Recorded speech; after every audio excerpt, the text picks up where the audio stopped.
സൈഫിനിസ, ഇപ്പോൾ കോടതിയിൽ നിന്ന് അതിരൂക്ഷ വിമർശനങ്ങൾ കേട്ട ശേഷം ഭയന്ന് പുറത്തിറങ്ങി ബോബി ചെമ്മണ്ണൂർ എന്ന് വേണം മനസ്സിലാക്കാൻ.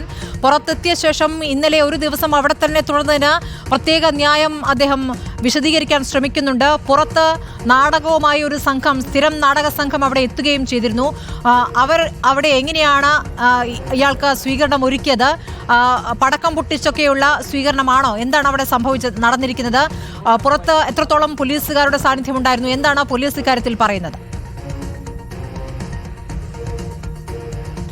സ്മൃതി, ഈ കേസ് ഹണി റോസിന്റെ പരാതിയിൽ സെൻട്രൽ പോലീസ് കേസെടുത്തത് മുതൽ പോലീസിന്റെ ഭാഗത്ത് ദ്രുതഗതിയിലുള്ള നടപടിയാണ് അന്ന് ഉണ്ടായിരുന്നത്. വയനാട് ചെന്ന് കസ്റ്റഡിയിലെടുക്കുകയും പിന്നീട് അറസ്റ്റ് രേഖപ്പെടുത്തുകയും അന്ന് ലോക്കപ്പിലിട്ട ശേഷം പിന്നീട് ഓപ്പൺ കോടതിയിൽ ഈ ബോബി ചെമ്മണ്ണൂരിനെ ഹാജരാക്കുകയും ചെയ്തത്. അന്ന് കോടതിയുടെ ഭാഗത്തു നിന്നും ശക്തമായ രൂക്ഷമായ വിമർശനങ്ങൾ നടത്തിയ ശേഷം കോടതി ജാമ്യം റദ്ദാക്കുകയും റിമാൻഡിൽ വിടുകയും ചെയ്തു. അന്ന് മുതൽ ഈ കാക്കനാട് ജില്ലാ ജയിലിലാണ് ബോബി ചെമ്മണ്ണൂർ ഉള്ളത്. കഴിഞ്ഞ 6 ദിവസമായി ഈ ജില്ലാ ജയിലിൽ ബോബി ചെമ്മണ്ണൂർ കിടക്കുകയാണ്. ഹൈക്കോടതി സമീപിച്ചപ്പോഴും ഹൈക്കോടതി ചൊവ്വാഴ്ച ഈ കേസ് പരിഗണിക്കാമെന്ന് പറഞ്ഞു. ഇന്നലെ ജാമ്യം രാവിലെ നൽകാമെന്നും വൈകിട്ട് ഓർഡർ നൽകാമെന്നും പറഞ്ഞു. 4 മണിയോടുകൂടി ഓർഡർ നൽകുന്നു. 4:45 മജിസ്ട്രേറ്റ് കോടതിയിലെത്തിയത് ഒപ്പിട്ട് സീൽ ചെയ്ത് മേടിക്കുന്നു. അതിനുശേഷം ഇവിടെ എത്താനുള്ളൊരു സമയം എന്ന് പറയുന്നത് 1 മണിക്കൂറാണ് മാക്സിമം. പക്ഷെ ആ 1 മണിക്കൂറിനകത്ത് ഇവിടെ എത്തിയില്ലെന്ന് മാത്രമല്ല, ബോണ്ട് ഒപ്പിടാൻ ബോബി ചെമ്മണ്ണൂർ തയ്യാറായില്ല എന്നും ഇതേ തുടർന്ന് നമ്മൾ ഈ അഭിഭാഷകനെ ബന്ധപ്പെട്ടപ്പോൾ അഭിഭാഷകൻ പറഞ്ഞത്, നിലവിൽ ഈ തടവുകാർക്ക് ഐക്യദാർഢ്യം പ്രഖ്യാപിച്ചുകൊണ്ട്, നേരത്തെ പറഞ്ഞതുപോലെ പണം അടച്ച് തിരിച്ചു പോകാൻ കഴിയാത്ത തടവുകാർക്ക് ഐക്യദാർഢ്യം പ്രഖ്യാപിച്ചുകൊണ്ട് ഇവിടെ തുടരാൻ തീരുമാനിച്ചു എന്ന ബോബി ചെമ്മണ്ണൂരിന്റെ വക ഒരു നാടകമായിരുന്നു അകത്ത് നടന്നത്. അതേസമയം പുറത്ത് നടന്നത് ബോബി ചെമ്മണ്ണൂരിനെ ഇഷ്ടപ്പെടുന്നവർ എന്ന പേരിൽ, ബോബി ചെമ്മണ്ണൂരിന് ഒപ്പം നിൽക്കുന്നവർ എന്ന പേരിൽ കുറെ ആളുകൾ, 100 കണക്കിന് ആളുകൾ ഇവിടെ വന്ന് ഫ്ലക്സും പ്ലക്കാർഡും പൂമാലയും എല്ലാമായി, മാലപ്പടക്കം പൊട്ടിക്കാനുള്ള സംവിധാനങ്ങളും എല്ലാമായി ഇവിടെ വരുന്നു. മാലപ്പടക്കം ഒന്നും പൊട്ടിക്കാൻ ഇവിടെ കഴിയില്ല, പടക്കം പൊട്ടിക്കാൻ സാധിക്കില്ലെന്ന് പോലീസ് പറയുന്നു. അതേ തുടർന്ന് അത് ഉപേക്ഷിക്കുന്നു. എല്ലാവരും ഇവിടെ വലിയ ആർപ്പും ആരവും ഒക്കെയായി ബോബി ചെമ്മണ്ണൂരിനെ കാത്തു നിൽക്കുമ്പോഴാണ് ബോബി ചെമ്മണ്ണൂരിന്റെ ഭാഗത്ത് ഈ ഒരു നാടകം വരുന്നത്. അതിനുശേഷമാണ് ഇവിടെ നിന്ന് കോടതിയെ കുറ്റം പറഞ്ഞുകൊണ്ടാണ് ഇവിടെ നിന്ന് ആളുകൾ പിരിഞ്ഞു പോകുന്നത്. ഈ ബോബി ചെമ്മണ്ണൂരിനെ പിന്തുണയ്ക്കുന്നവർ എന്ന് പറഞ്ഞു വരുന്നവർ, മെൻസ് അസോസിയേഷൻ എന്ന് പറഞ്ഞു വരുന്നവരൊക്കെ കോടതിയെ പോലും മോശമായി പറഞ്ഞുകൊണ്ടാണ് ഇവിടെ നിന്ന് പുറത്തേക്ക് ഇറങ്ങിപ്പോകുന്നത്.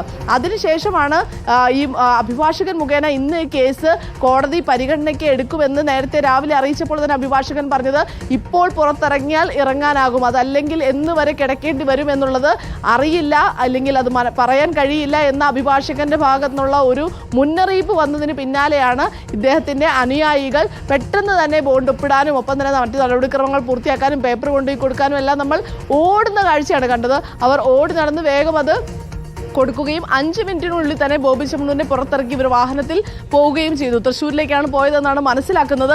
നിലവിൽ ഇതുമായി ബന്ധപ്പെട്ട് പുറത്തിറങ്ങിയപ്പോൾ പോലും ബോബി ചെമ്മണ്ണൂർ പറഞ്ഞത്, ഈ നമ്മൾ ഇന്നലെ വൈകിട്ട് മുതൽ കൊടുക്കുന്ന വാർത്തകളെ സ്ഥിരീകരിക്കുന്ന തരത്തിലുള്ള ഒരു പ്രതികരണമാണ്. അതായത് ഇവിടെയുള്ള 10-26 പേരുണ്ട് ഈ തടവ് കഴിയുന്നവർ, ജാമ്യത്തിൽ ഇറങ്ങാൻ കഴിയാത്തവർ. അവരുടെ പ്രശ്നങ്ങൾ കേട്ട് അതിനൊരു പരിഹാരമാകാൻ വേണ്ടിയിട്ട് ഒരു ദിവസം കൂടി കിടന്നു.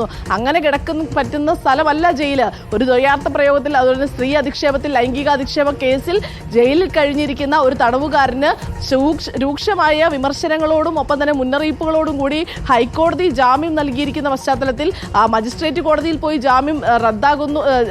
ജാമ്യം നൽകാനാകില്ലെന്ന് പറയുന്നു. ഹൈക്കോടതിയിൽ പിന്നീട് സമീപിക്കുന്നു, അവിടുന്ന് ജാമ്യം നൽകുന്നു. ഇതെല്ലാം കിട്ടി, ഓർഡർ കൈ കിട്ടിക്കഴിഞ്ഞപ്പോൾ ഞാൻ ഇറങ്ങുന്നില്ല എന്ന് തീരുമാനിക്കുന്നത് കോടതിയെ അവഹേളിക്കുന്നതിന് തുല്യമാണ്. അതാണ് കോടതി പറഞ്ഞത്.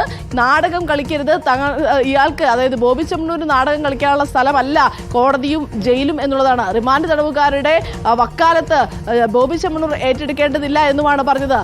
ഈ കേസുമായി ബന്ധപ്പെട്ട് ഒരു ജാമ്യം ലഭിച്ചിട്ടുണ്ടെങ്കിൽ അടുത്ത മണിക്കൂറുകളിൽ ഈ ജാമ്യം നേടി ഈ തടവുകാരൻ പുറത്തിറങ്ങി പോകണം. അത് പുറത്തിറങ്ങി 50,000 രൂപയുടെ ബോണ്ട് ഒപ്പിട്ട് കൊടുക്കാൻ കഴിയാത്ത ഒരാളൊന്നും അല്ല ബോബി ചെമ്മണ്ണൂർ. അപ്പോൾ ആ രീതിയിലുള്ള ഒരു സെലിബ്രിറ്റി നാടകം ഇതിനകത്ത് ബോബി ചെമ്മണ്ണൂർ ജയിലിനകത്ത് കാണിക്കുമ്പോൾ അത് കോടതി വലിയ പരിഗണനയോടെയും ഗൗരവത്തോടെയുമാണ് എടുക്കുന്നത്. അതുകൊണ്ട് തന്നെയാണ് ജാമ്യം റദ്ദാക്കും, അതിന് റിപ്പോർട്ട് നൽകും, വിചാരണ വേഗത്തിലാക്കും, ഈ കേസിന്റെ കുറ്റപത്രം 2 ആഴ്ചക്കുള്ളിൽ നൽകേണ്ടി വരും എന്നടക്കമുള്ള മുന്നറിയിപ്പുകൾ നൽകിയത്. വളരെ വേഗത്തിൽ ജയിൽ പരിസരം വിട്ട് സ്ഥലം വിട്ടിരിക്കുന്നു ബോബി ചെമ്മണ്ണൂർ. ഇനി കൃത്യം 45 മിനിറ്റാണ്. 12 മണിക്ക് ബോബി ചെമ്മണ്ണൂർ വിശദീകരണം നൽകണം എന്താണ് സംഭവിച്ചത് എന്നതിൽ.